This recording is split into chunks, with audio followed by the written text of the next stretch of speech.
Para siswa terkasih, selamat pagi, berjumpa kembali dalam pelajaran agama Katolik dan Budi Pekerti. Minggu yang lalu, dua pertemuan yang lalu, kita sudah membahas bersama mengenai bagaimana perkembangan kita itu banyak dipengaruhi oleh keluarga dan sekolah.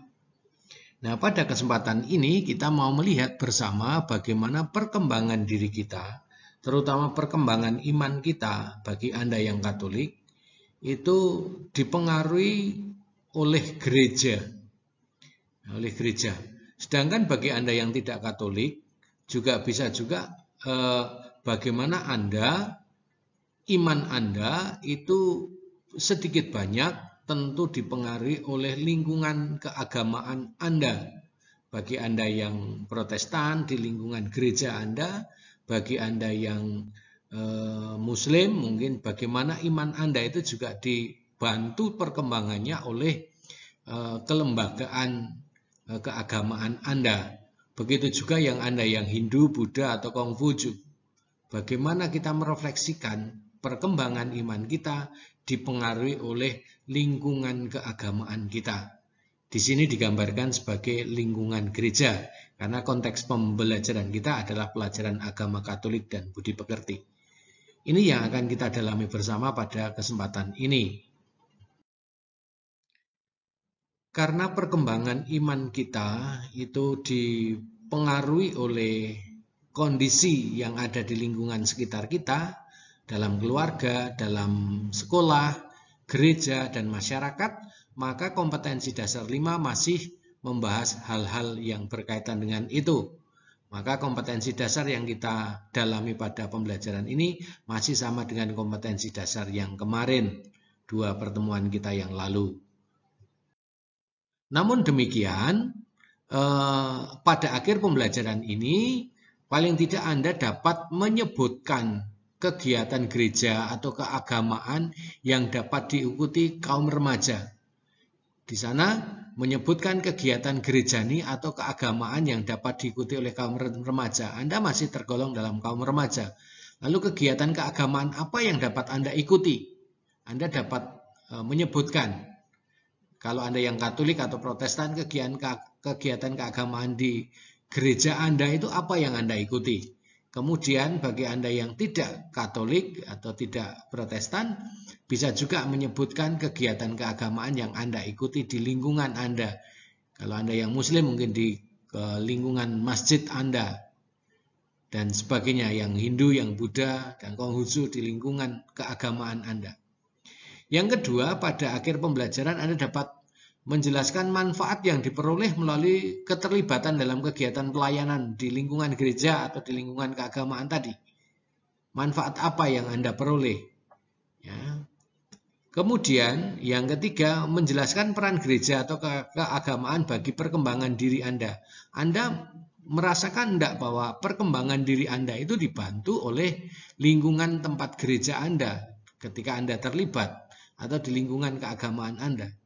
Dan yang terakhir, paling tidak Anda nanti dapat menyebutkan atau menyusun doa untuk mendoakan para pemimpin keagamaan.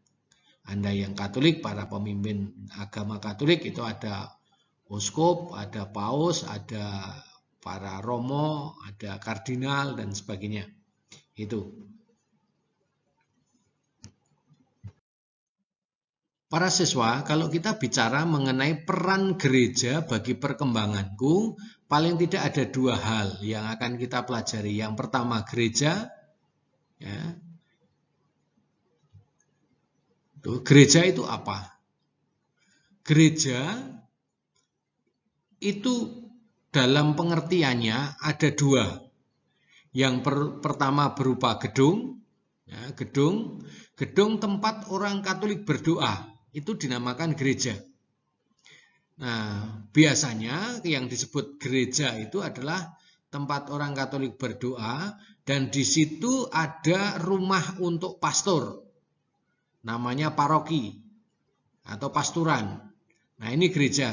Tetapi di bawah gereja atau di lingkup gereja setempat itu masih ada tempat peribadatan Yang kecil-kecil itu seringkali dinamakan kapel. Nah, kapel. Kalau kapel itu berarti di situ memang pastor tidak bertempat tinggal di situ.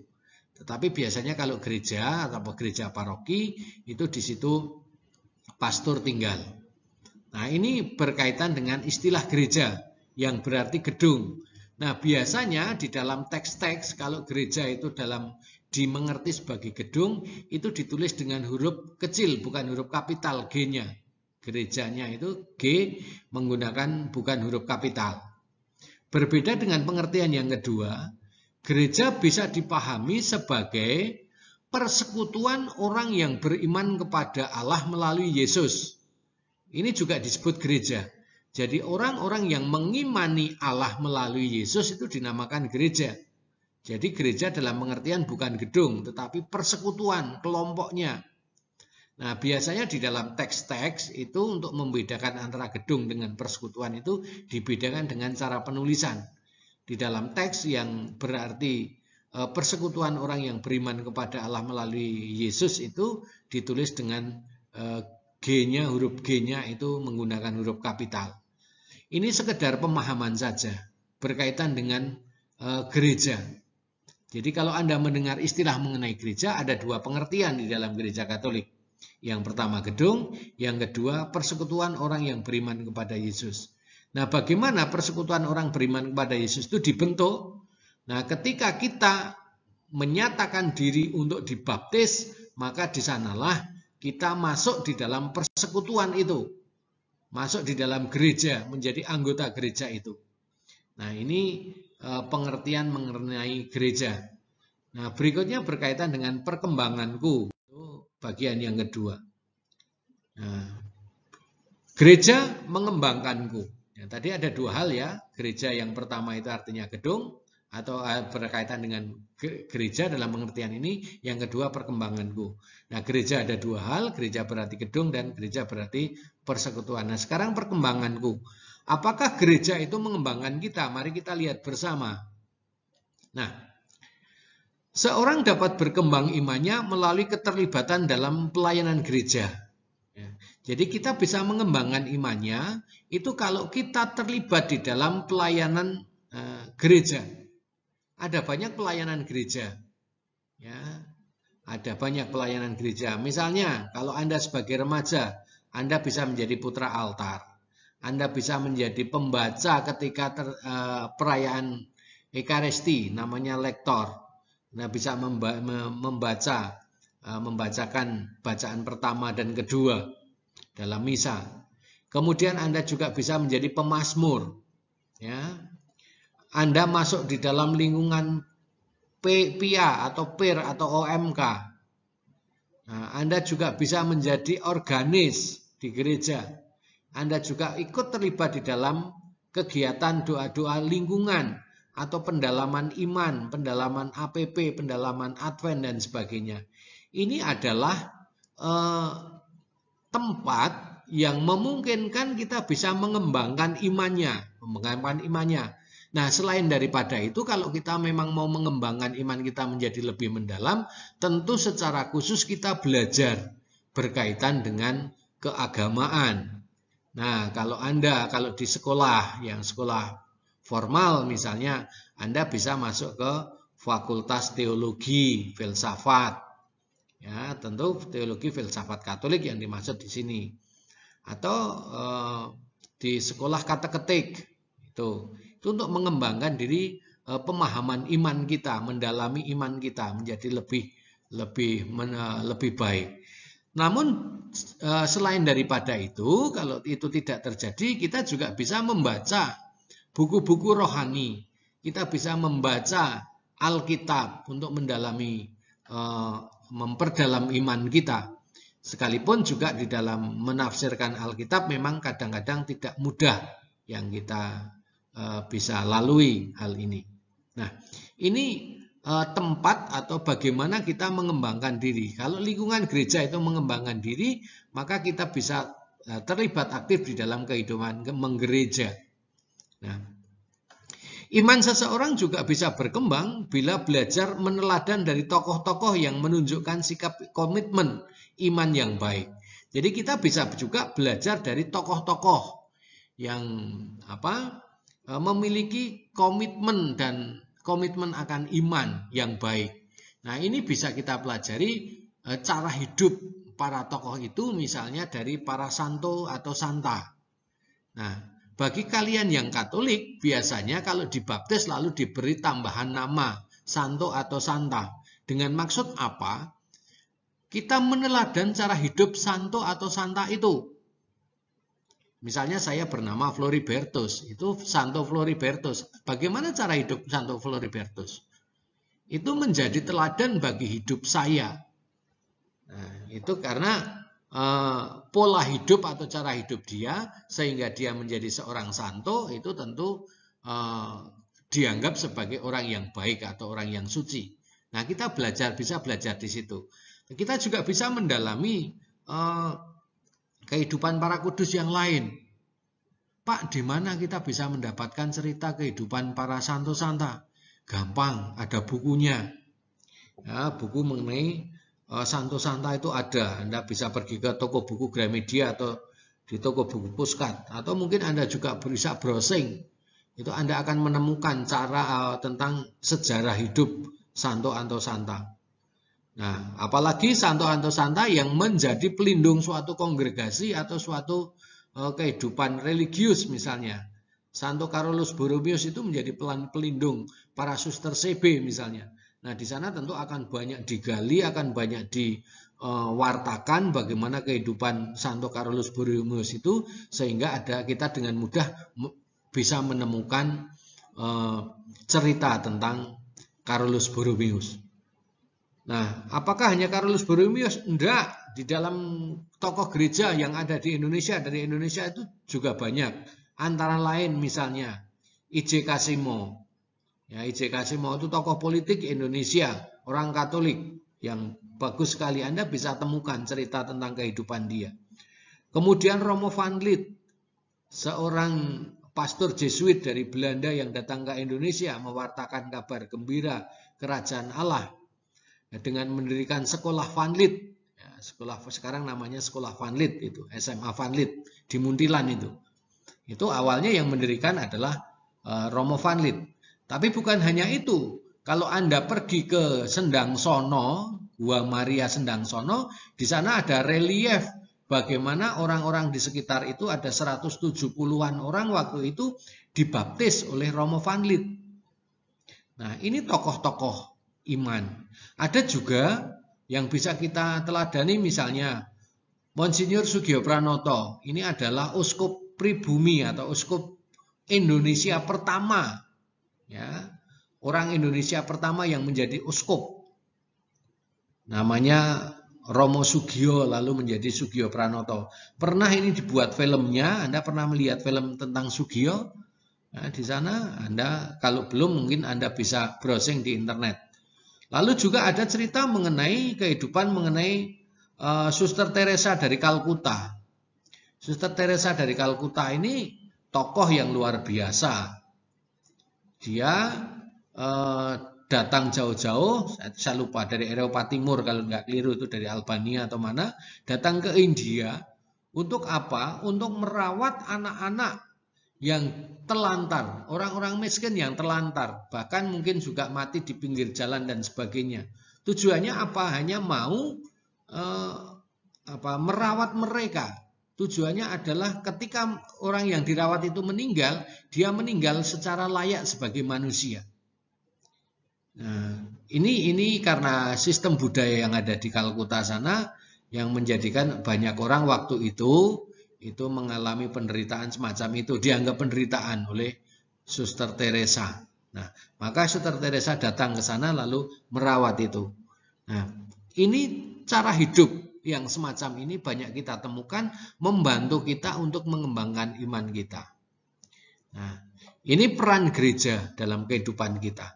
Nah, sekarang kita bisa belajar dari teks kitab suci, bagaimana seharusnya kita membangun keimanan kita, perkembangan diri kita.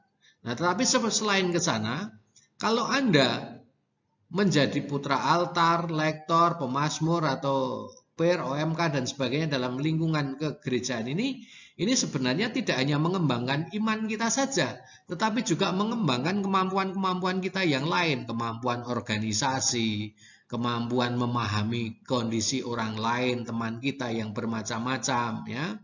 Nah, organisasi itu penting dalam kehidupan kita, terutama nanti kalau kita sudah harus besar dan Anda harus menentukan pekerjaan sendiri. Kita akan bertemu banyak orang. Nah, saya mengalami sendiri bahwa mengalami kecewa karena saya pada waktu remaja saya tidak pernah ikut terlibat di dalam organisasi-organisasi macam itu, sehingga ketika saya harus bekerja dan berhadapan dengan banyak orang, harus berorganisasi dan sebagainya, menjadi canggung, menjadi tidak memiliki pengalaman. Nah, di dalam organisasi macam itu, kegiatan-kegiatan gerejaan itu juga Anda bisa berlatih. Bagaimana berlatih berdiskusi, berlatih mengorganisasikan, berlatih berbicara di hadapan banyak orang, merencanakan suatu kegiatan, dan sebagainya. Juga belajar tentang tanggung jawab dan sebagainya. Nah, ini yang perlu kita sadari, kita bangun. Tidak hanya sekedar mengembangkan iman kita, tetapi juga ada aspek lain yang bisa kita peroleh dengan kita terlibat di dalam kehidupan menggereja. Kalau Anda yang Katolik atau Protestan juga ada kegiatan gereja. Tapi bagi Anda yang tidak Katolik atau tidak Protestan juga bisa terlibat di dalam kehidupan menggereja, dalam kehidupan keagamaan yang ada di sekitar Anda, di lingkungan Anda. Nah, ini bagaimana kita mengembangkan diri di dalam lingkungan gereja, di lingkungan keagamaan kita. Nah, mari kita belajar dari Santo Paulus berkaitan dengan hal ini.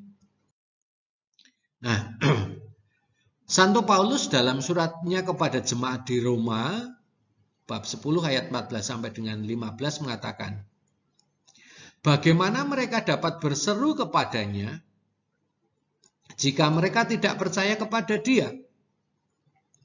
Bagaimana mereka dapat percaya kepada Dia jika mereka tidak mendengar tentang Dia? Bagaimana mereka mendengar tentang Dia jika tidak ada yang memberitakan Dia?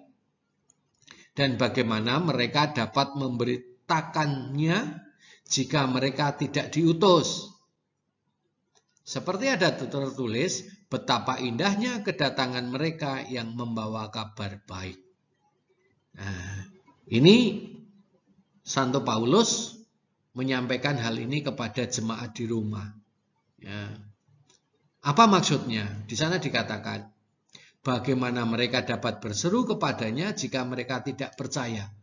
Nya di sana adalah Yesus Kristus. Bagaimana orang bisa berseru tentang Yesus Kristus kalau dia tidak percaya? Bagaimana dia bisa mewartakan Yesus Kristus kalau dia tidak percaya pada Yesus? Nggak mungkin, kan? Bagaimana mereka bisa percaya? Syaratnya kan pertama harus percaya untuk bisa berseru kepada Yesus. Bagaimana dia bisa percaya jika mereka tidak mendengar tentang Dia? Jika mereka tidak mendengar tentang Yesus, piye arep ngerti, bagaimana mau tahu, bagaimana bisa menjadi percaya? Wong mendengar saja tidak. Ya. Itu. Lalu bagaimana bisa mendengar? Bagaimana mereka mendengar tentang Dia jika tidak ada yang memberitahukan? Nah, kalau tidak ada orang yang memberitahukan, maka tidak ada yang akan mendengar. Nah, bagaimana mereka dapat memberitahukan jika mereka tidak diutus? Kalau sudah mendengar, sudah tahu, kalau tidak diutus, bagaimana akan terjadi hal ini? Nah, ini kaitannya dengan bahwa kita perlu belajar pada orang-orang pendahulu kita yang mengimani tentang Yesus Kristus tadi. Maka tadi saya katakan, selain kita ikut aktif di dalam keorganisasian di lingkungan gereja, perlu kita juga belajar pada leluhur kita, orang-orang yang mempunyai iman yang kuat di dalam keimanan Kristiani itu. Seperti tadi saya contohkan, ada I.J. Kasimo, ada Monsinyur Sugio Pranoto, ada Bunda Teresa, ada Romo Van Lith, dan juga para kudus yang lain yang bisa kita pelajari. Nah, Rasul Paulus dalam suratnya kepada umat di Roma memberi penegasan tentang peranan orang-orang beriman yang lebih dahulu bergabung dalam gereja. Jadi, peran orang-orang beriman yang lebih dahulu dalam bergabung dengan gereja itu juga perlu kita pahami. Melalui kesaksian hidup dan iman mereka itulah iman gereja akan Yesus Kristus dan pelayanannya diteruskan dari generasi ke generasi. Jadi melalui kesaksian hidup dan iman mereka itulah iman gereja dan Yesus Kristus dan pelayanannya diteruskan dari generasi ke generasi. Kita mengimani Yesus itu karena kita mengetahui ada generasi sebelumnya yang mengimani Yesus, yang mewariskan kepada kita. Sejak dari para rasul, sejak dari para murid Yesus, warisan mengenai iman kita pada Yesus itu diteruskan. Nah, dan kita yang sudah menjadi Katolik tentu juga punya kewajiban untuk meneruskan pada generasi atau kepada orang-orang di sekitar kita. Sehingga manusia yang lahir di kemudian hari dapat mengenal Yesus Kristus yang adalah jalan kebenaran dan kehidupan. Jadi dengan mewariskan itu, lalu orang-orang generasi setelah kita itu mengenal tentang Yesus yang kita pahami sebagai jalan kebenaran dan kehidupan. Nah, jalan kebenaran dan kehidupan. Nah, dengan mengikuti Yesus, saya sebagai orang Katolik, saya yakin bahwa hidup saya sudah ditebus oleh Yesus. Dosa saya sudah ditebus oleh Yesus melalui sengsara wafat di kayu salib. Sehingga saya punya pengharapan ketika saya kelak nanti, andai kata dalam kehidupan setelah kematian itu ada dua tempat. Ya, yang kita pahami sekarang ini kan ada dua tempat. Tempat yang satu membahagiakan, tempat yang lain itu menyengsarakan.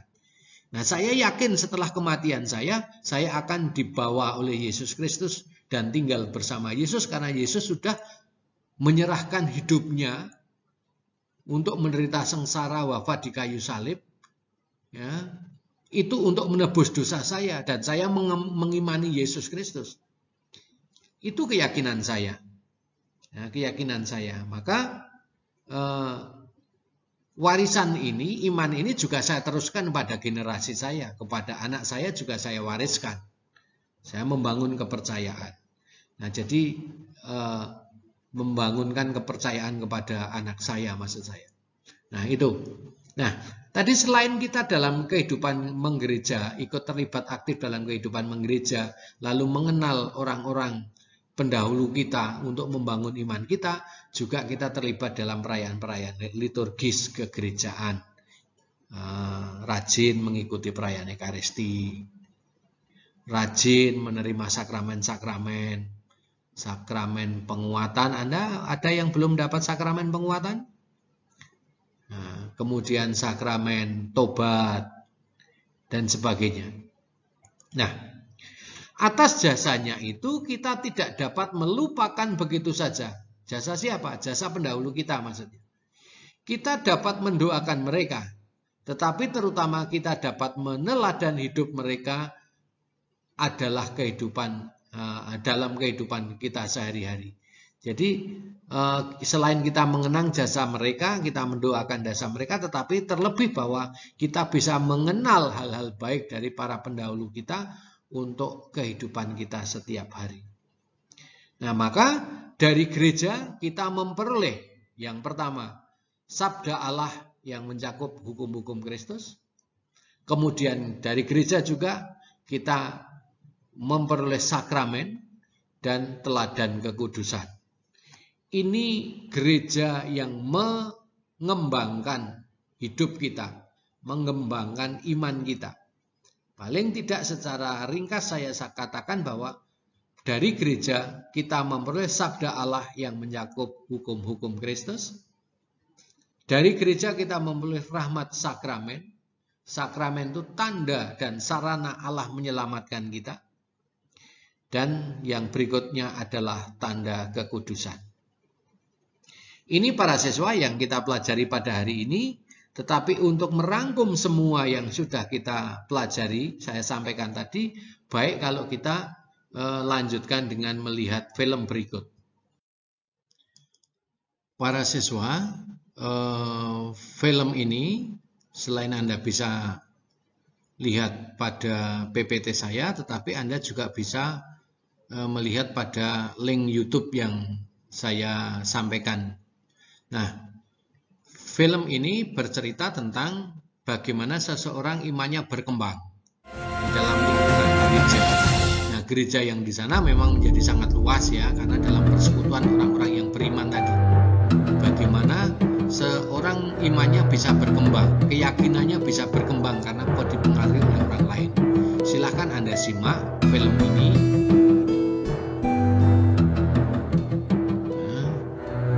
Silakan Anda simak film ini dan nanti Anda bisa merefleksikannya.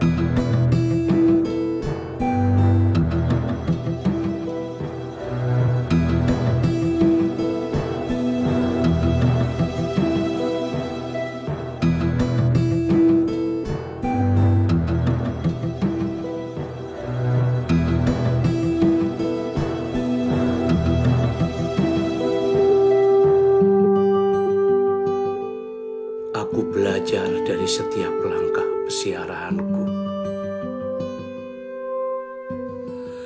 dari setiap renunganku, dari setiap kesaksian demi kesaksian yang kujumpai.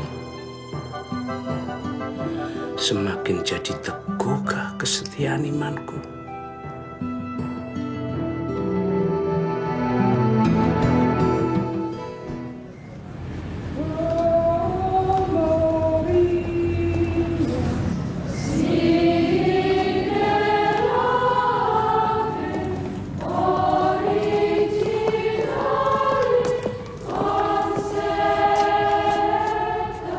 Ini uang saya, Mbak.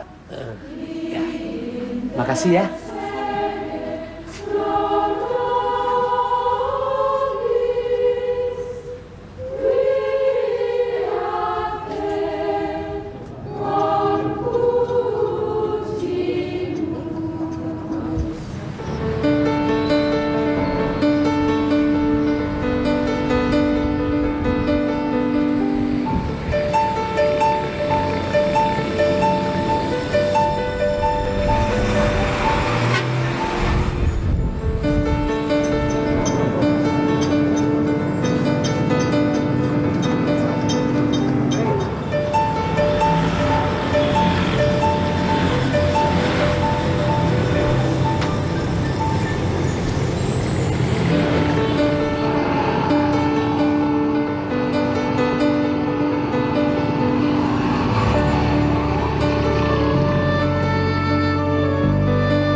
Nenek, mau kemana nenek ini? Ini namun dolan karo. Oh, ajeng? Dari kula tanggal iku. Oh, terus badhe tindak? Engke nggih wangsul Pundi? babel. Pundi niku Bapak? Babel lerene.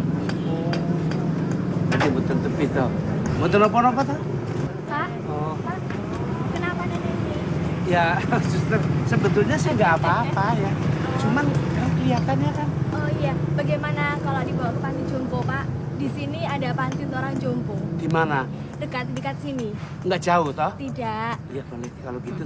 Gimana? Kalau gitu suster naik becak aja ya sama. Oh, boleh. Iya. Iya. Karena nanti sepedanya biar saya yang bawa, ngikutin suster. Iya, ya. iya. Cak. Moga. Mau numpak becak. Oh, iya. Mas, Nah, niki. Iya, moga niki. tetep nenek. Nggih, tapi munggah. Yo, munggah di anu. Ayo munggah, ayo. Maju munggah bisa niki. Alon-alon. Munggah. Pun lenggah mawon. Nggih, terus lenggah. Suster. Ditemenin suster ya. Terima kasih loh. Ya. Mari. Saya bawa ke sana. Iya. Oh, kok ngedek tak kono kan? Nggih.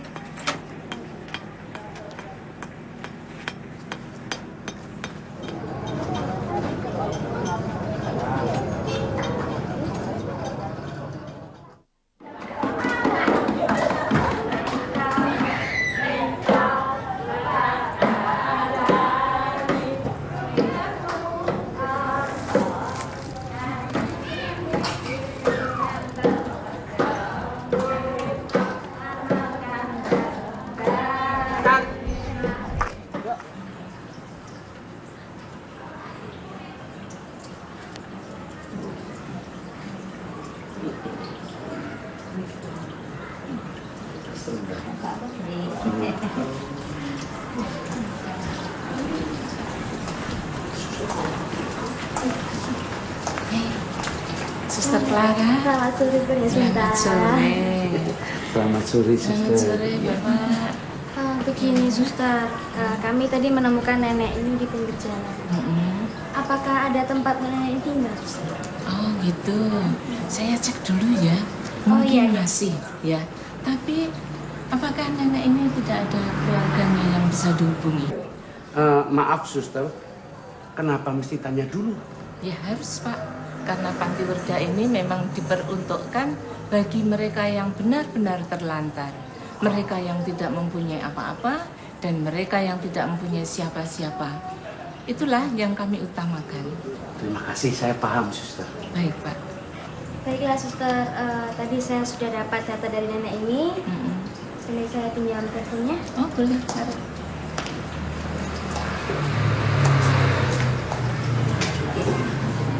Permisi, Suster ya.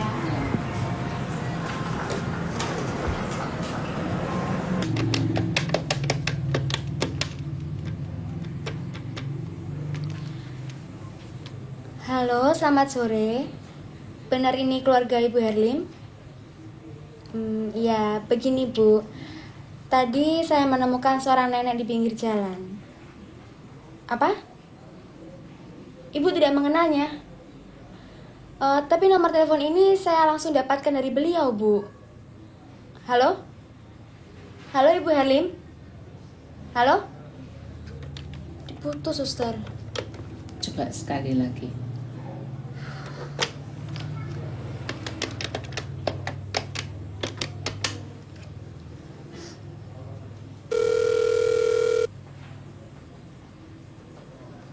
Nggak nyambung. Nggak ada yang angkat, Suster. Kalau begitu, biarlah nenek itu kita rawat di sini. Tapi kan nenek itu masih punya keluarga yang bisa merawatnya, Suster. Bagaimanapun juga, beliau kan orang tuanya sendiri. Jelaslah suster bahwa keluarganya sendiri tidak mau mengakuinya. Maka kitalah yang harus merawatnya.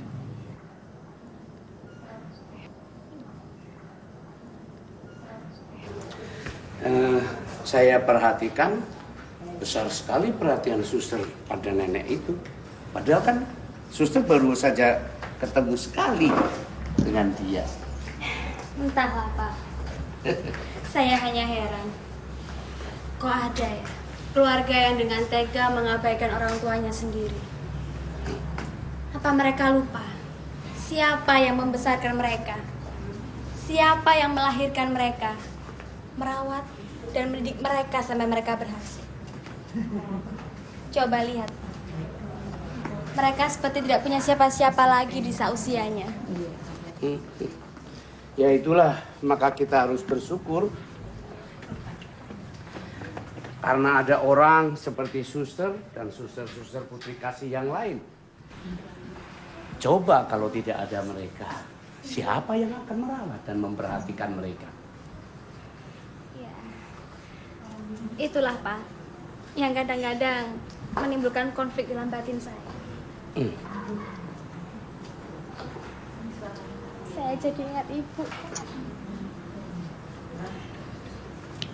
Beliau sebenarnya sangat berat melepaskan saya.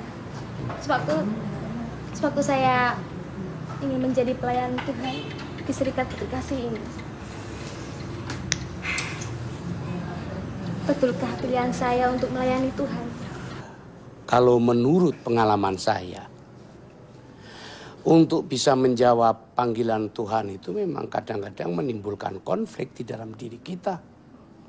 Apalagi suster harus meninggalkan orang yang dicintai untuk menemukan cinta yang lain. Terima kasih banyak, Pak. Kata-kata Bapak membuat saya tenang sekali. Suster, kalau diperkenankan ya, saya jadi ingin lihat karya-karya Suster Putri Kasih yang lain. Boleh kan? Dengan senang hati, Pak. Kalau begitu, besok saya akan minta izin pada Suster Ana. Dan Bapak bisa ikut saya ke rumah singgah. Rumah singgah? Iya, Pak. Kenapa? Oh, enggak apa-apa. Ya udah, kalau begitu ini kartu namanya, Pak. Dan kita bertemu di sana besok ya. Baik, terima kasih, Suster. Marilah, Pak, begitu. Ya. Saya duluan ya. Sampai besok. Ya.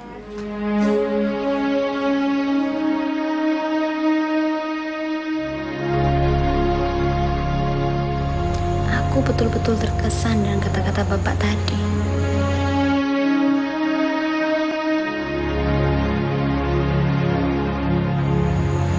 Meninggalkan orang-orang yang tercinta untuk menemukan cinta yang lain. Apakah ini yang dimaksud oleh Suster Antonia? Panggilan hidup kita sebagai putri kasih adalah melayani Tuhan dalam diri orang miskin.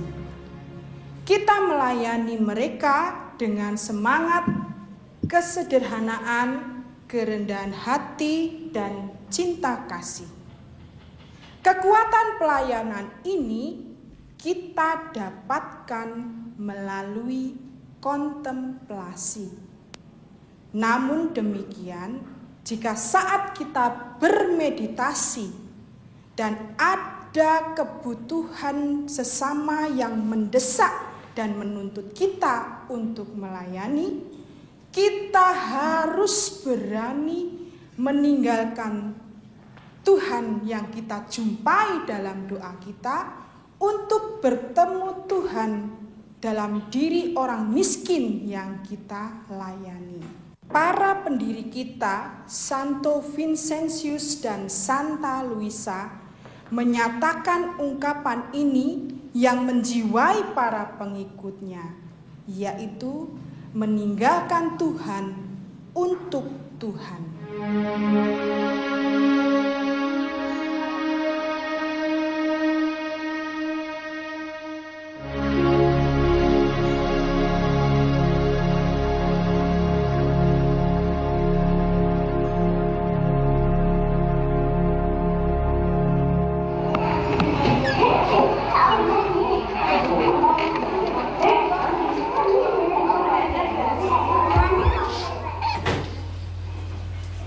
Selamat sore anak-anak. Sekarang kita belajar menggambar ya. Iya. Apa? Bebas. Sekarang kita menggambar bebas. Ayo, dibagikan ke teman-temannya ya.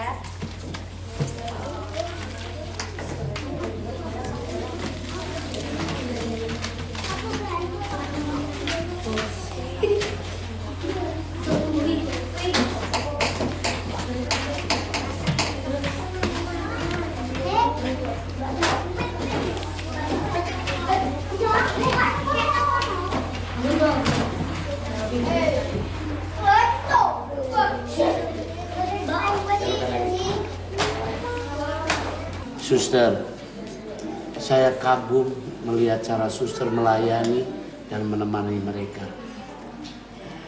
Jangan terlalu memuji saya seperti itu, Pak. Karena kadang pujian bisa membuat orang bangga. Dan justru Kebanggaan itu bisa meruntuhkan kerendahan hati. Tapi saya tidak memuji kan. Saya itu mengungkapkan rasa kagum saya.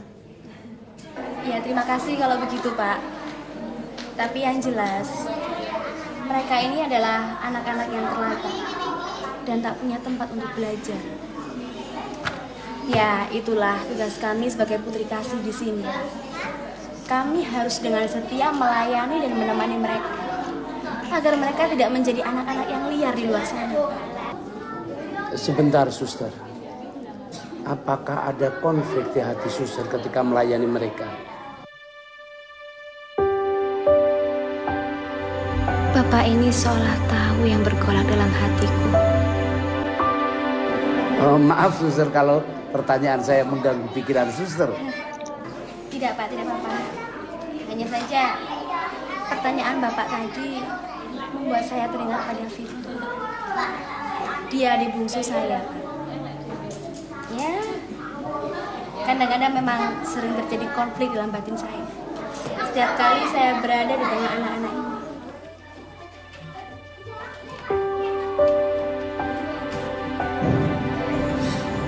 Virto, jangan gitu dong sayang.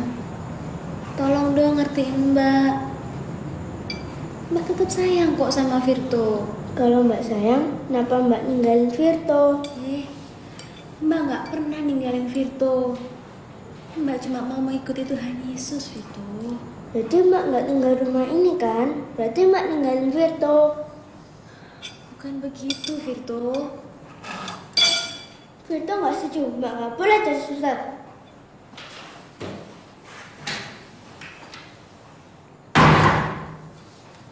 Virto! Virto! Virto, buka, Virto!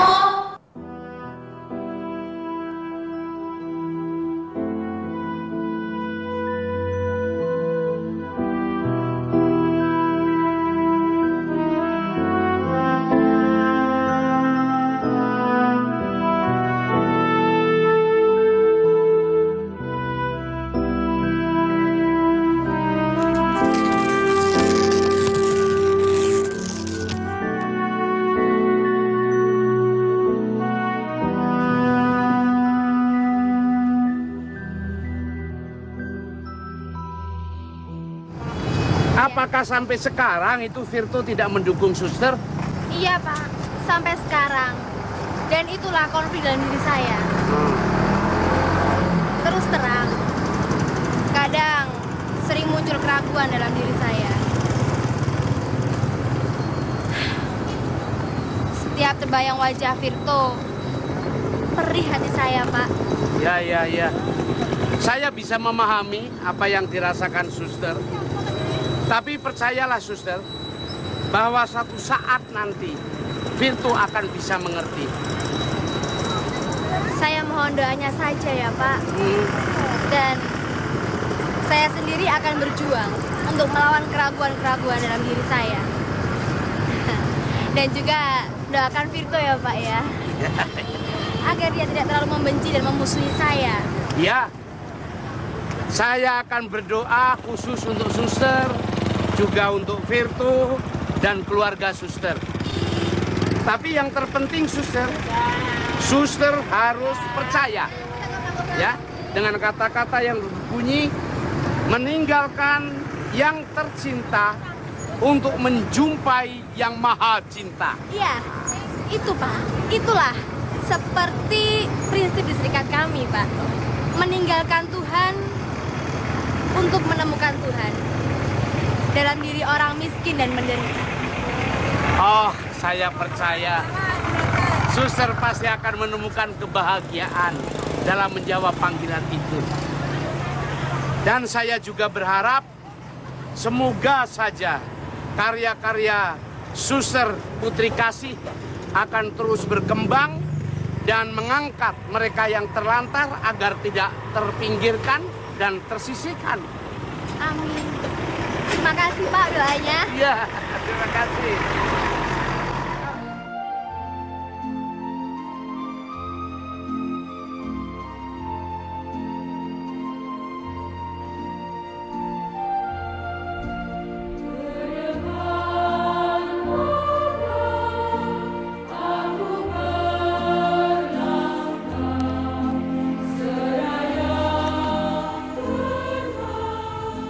Virto,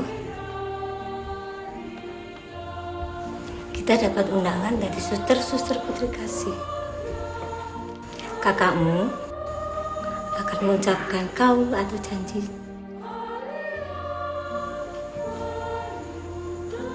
Kita semua sekeluarga akan datang.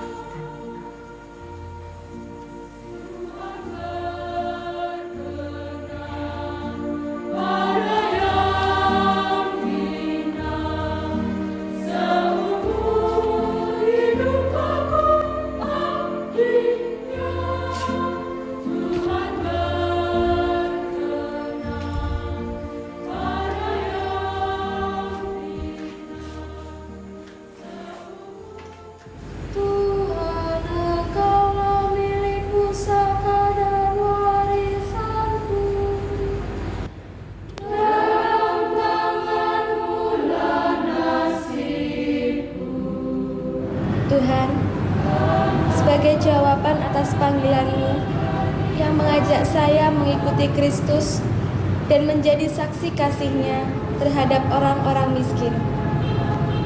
Saya, Suster Clara Widyaningtyas, memperbaharui janji-janji baptis saya dan memberi diri kepadamu dalam serikat Putri Kasih. Dan sesuai dengan konstitusi dan statuta, saya berkaul untuk 1 tahun untuk melayani orang-orang miskin, untuk hidup dalam kemurnian, kemiskinan, dan ketaatan. Curahkanlah kepadaku rahmat kesetiaan melalui Putramu Yesus Kristus tersalib dan dengan perantaraan perawan tak bernoda. Sebab itu hatiku bergembira dan jiwaku bersorak dan tubuhku beristirahat dengan tentera.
Para siswa, demikian tadi film yang telah Anda saksikan, Meninggalkan Tuhan untuk Tuhan.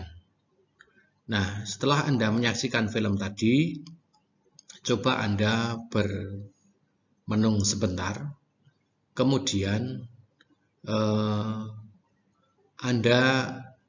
saya minta untuk memberikan pendapat. Apa pendapat Anda mengenai perkembangan keyakinan iman yang dialami Suster Clara dalam menjalani hidup sebagai seorang suster? Nah, iman yang saya maksud di sini adalah memang lebih pada keyakinan Suster Clara untuk menjalani hidup sebagai seorang suster. Nah, maka dari itu Anda renungkan sebentar, kemudian Anda coba tuliskan menurut pendapat Anda seperti apa perkembangan iman Suster Clara tadi berkaitan dengan panggilan hidupnya sebagai seorang suster. Nah, pendapat Anda bisa Anda tulis di dalam buku Anda, ya. Tidak harus dikumpulkan, tidak harus diserahkan kepada saya. Tetapi tolong ini tetap Anda lakukan sebagai upaya Anda untuk berlatih. Pertama, merenungkan suatu peristiwa. Yang kedua, untuk melatih mengungkapkan pandangan, gagasan Anda, pemikiran Anda dalam suatu tulisan. Ya, silahkan Anda tuliskan, tidak harus dikumpulkan. Ya, tidak dikumpulkan. Tetapi tetap saya minta untuk melakukan hal ini. Demikian pertemuan kita pada hari ini. Terima kasih, selamat belajar.